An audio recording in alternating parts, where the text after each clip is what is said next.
الآن راح أعطيكم أفضل الألعاب التي قلدت لعبة جي تي اي في سلسلة جي تي اي، والآن راح أعطيكم أفضل تطبيقات لكي تلعبها، وراح تنسى كثير من الملل. وهي التطبيقات تنصحك بشكل كبير وراح تكسر لك الملل، وهي واحدة من أحسن التطبيقات التي قلدت لعبة جي تي اي. يلا خليكم مع الفيديو، شاهد الفيديو الأخير. مع أول لعبة في المركز الأول هي لعبة غانغاستر فاغاس، فهي أحسن واحدة من أحسن الألعاب التي جربتها، التي تقلد لعبة جي تي اي في، وهي مقلدة كثير أسطورية وجميلة، راح تحبوها. وهي تعمل على سلسلة قصة، وهي واحدة، وأيضا عالم مفتوح كتير، وهي تشبه كتير ومعروفة. في المركز الثاني راح أعطيكم لعبة جراند هوستر ار بي. هاي اللعبة لديها جرافيك كتير أسطوري، وتشبه كتير جي تي اي ار بي، وهي اونلاين، وهي اسطوريه، فانصحكم بلعبها، وهي واحده من احسن التطبيقات التي انصحكم بها خصوصا للمبتدئين. وهي لعبه التي تتميز كثير جرافيك اسطوري.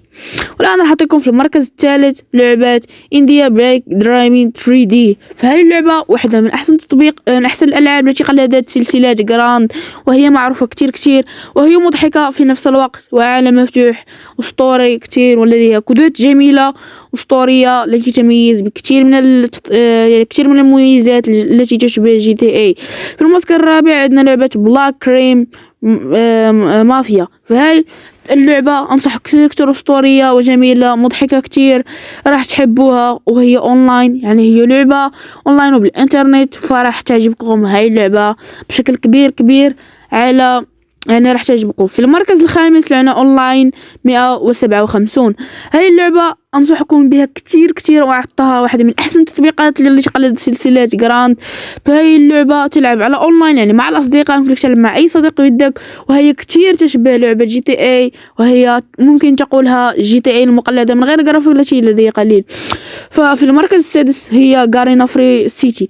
هاي اللعبة يعني مصنوعة من لعبة من شركة غارينا كي تعرفوا أنها صنعت لعبة فري فاير، لأن هذه اللعبة تشبه كتير جي تي اي وأسطورية خصوصا بالقتالات.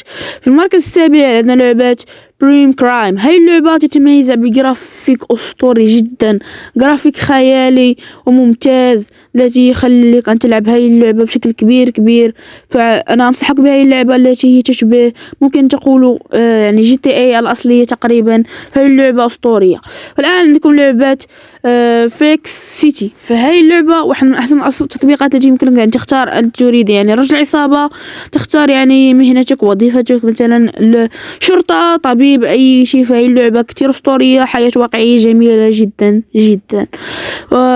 تتميز بكثير من التطبيقات الجميلة الأسطورية. في المركز التاسع جراند كاميناي أونلاين. هاي اللعبة أونلاين جميلة جدا التي يمكنك القتال بها، وهي كتير تشبه يعني لعبة سلسلة جي تي اي، وتتميز بجرافيك أسطوري جدا، يعني جرافيكها يشبه لعبة جي تي اي.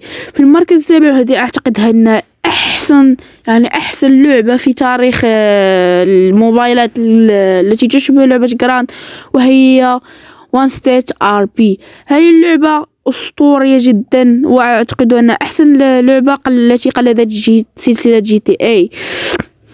في المركز 11 لعبة ار بي جراند. وهي اللعبة يعني هي جميلة جدا، ولكن مش عالم كثير كبير، فلا أنصحكم صراحة بها بشكل كبير، وفيها أخطاء كثيرة. فهذا راح يكون انتهى الفيديو تبعنا، وراح أعطيكم الآن تطبيقات أخرى، يعني إذا تريدون كنا الأولى تكون أحسن. فأعتقد في لعبة 12 أنجلوس كرايم. هاي اللعبة معروفة كتير، وهي تتميز بقصة أسطورية تشبه لعبة جراند وسلسلة جراند، وأنا أنصحكم كتير بهاي اللعبة، لأن اللعبة تشبه كتير جي تي اي ار بي، وتتميز بقتالات أسطورية مع عصابات.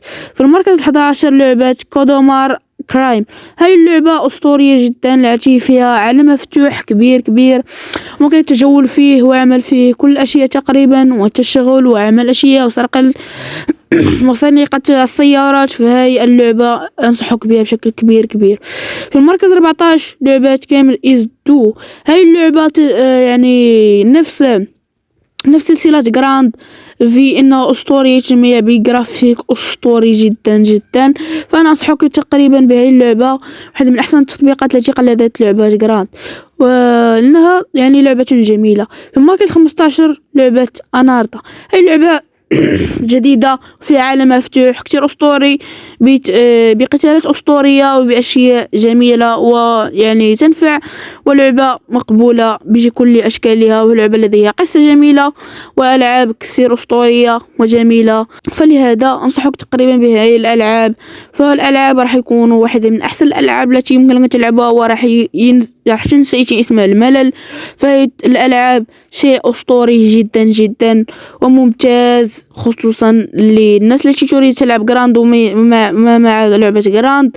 فالآن راح يكون انتهى الفيديو تبعنا، فخلي معك زر اللايك والاشتراك القناة، ويلا مع السلامة.